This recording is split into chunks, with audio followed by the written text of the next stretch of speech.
El tempo original té que ser aquest. Perquè si no, no es pot ballar. Perquè imagina't que vols ballar amb el tempo que ho has fet tu.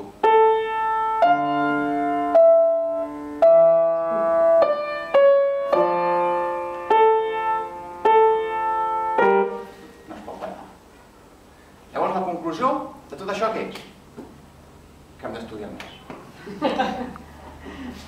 Perquè si coneixem que això és una dansa i volem que soni alegre i que la puguin ballar, ens ha de sortir així.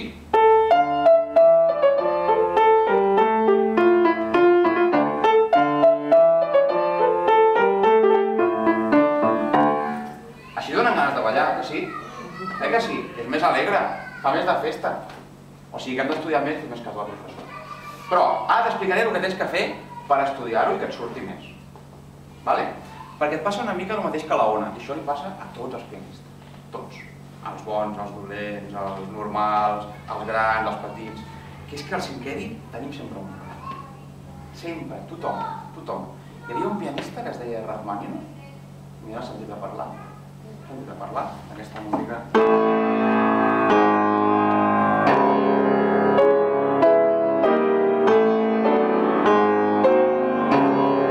Composar aquesta música i altres hores. I era un senyor que tocava el piano, però molt bé. Molt bé. Tenia una mà que podia tocar aquest acord amb una sola mà. Així, pom. I ell sempre deia que el seu cinquè dit no li funcionava bé. Estava molt preocupat sempre del qual el cinquè dit que no... Per tant, bé, estic fotent un rotllo també. Mira, m'agraden molt aquestes articulacions de dos en dos que t'ha posat la teva professora, perquè fan dans. Llavors, anem a provar de tocar-ho en fort, o sigui, una mica més fort i més alegre, sí? I quan toques el cinquè dit, també el que li he dit a la ona, el cinquè dit, imaginar-te que no s'acaba aquí, sinó que el cinquè dit, des d'aquí, tot això, és el cinquè dit. Per tant, anem a provar de fer només això, mira. Provem-ho? Molt bé, molt bé. I ara el mateix, i a veure si pots separar aquesta.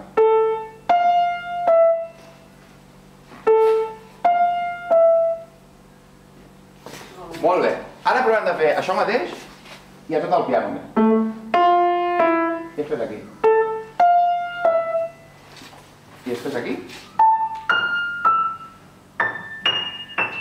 Sí? I escoltant. Té bona oïda aquesta nena. Sí, molt bé. Tens que escoltar que el cinquè dit toca una mica més clar que el quart. Que sona amb una mica més d'alguna. Mira, escolta.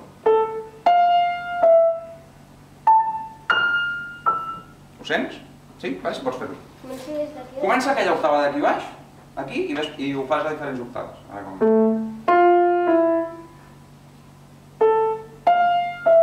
Posa el braç com l'ajuda, una mica. Molt bé!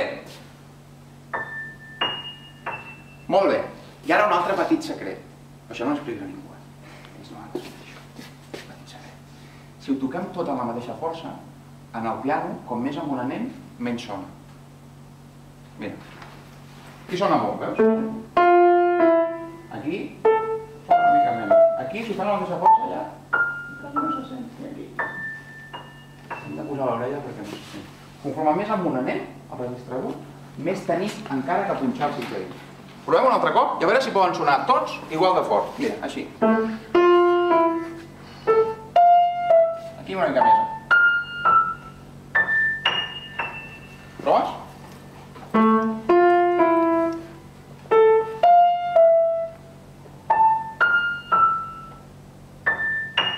Bravo! Molt bé! Sentiu? Molt bé, I això aquí perquè és petit, però si un dia toques un concert en una sala que és molt més gran, això és molt important, perquè si no és l'última fila no et senten. Molt bé. Ara, provem de tocar al principi aquest, i l'esquerra, que també és un cinquè dit, mira que casualitat, també, una mica més recolzades, totes aquestes. Anem a provar l'esquerra. Tens que imaginar-te l'esquerra també, com l'he dit a la ona, com si fossis un xalista que passes un arc per cada nota. Sí? I cada nota, tocar-la així, mira. Acompanyant amb el braç. Ara, prou? Enxar ràpid, Molt bé, molt bé. I ara les dues coses. coses. Mira, ara a veure si pots fer això. Fins aquí, vale? Però amb aquesta sonoritat.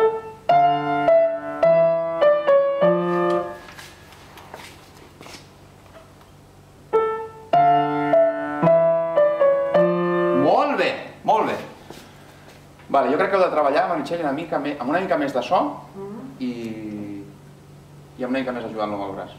Perquè jo crec que aquesta nena li podeu posar peces... Més difícils. Sí, sí. Més difícils i que tinguin més dobles, o sigui, que tingui més d'un punt d'apoyo. Que no sigui una sola veu amb cada mà, sinó que tingui més punts d'apoyo, perquè els dits aquests, quan toquen sols, és més difícil que s'aguantin. Si toquen així, és més difícil que si toquen així. Perquè si toquen així, tenen un suport. Això és interessant. Vale. Ara, tornem a provar un altre cop, sisplau. I... vaig tornar a tocar un cop, perquè ara se m'ha anat al cap. Torna a tocar-ho, tal com hem dit? Fins a... Sí, fins aquí, fins al segon compàs. Molt bé!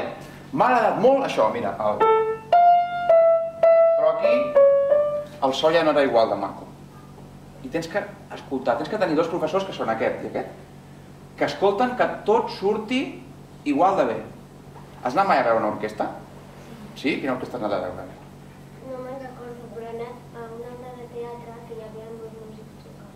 Però tens que anar a veure una orquestra a Barcelona, a l'OBCE o alguna d'aquestes algun dia. T'agradaria molt. Et recomano, teus pares, digue'ls i dius, que jo t'he dit que tenen que portar a una orquestra. I en una orquestra són molts músics, a vegades són 100 músics. A vegades 200. Saps què passa? Que hi ha un senyor que és el que els dirigeix a tots. I nosaltres, encara que no siguem una orquestra, el nostre instrument, has vist quants músics que tenim? Quants n'hi ha? Has escoltat algun cop? Jo sí, 88.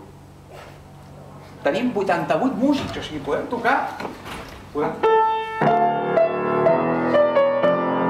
això, podem. Podem fer.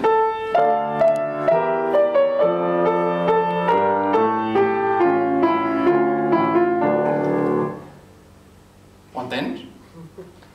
Jo sóc el director, aquests són els músics, però sóc el director i el que té de control tot és aquest. Les orelles. Tenim que escoltar que quan sona això soni tot fins al final, que sigui una sola cosa. Saps el que podem fer a vegades per cantar bé aquesta melodia? Inventar-nos una lletra. Ens podríem inventar una lletra aquí, per exemple. Què podríem estar dient aquí? A veure, el del violoncel.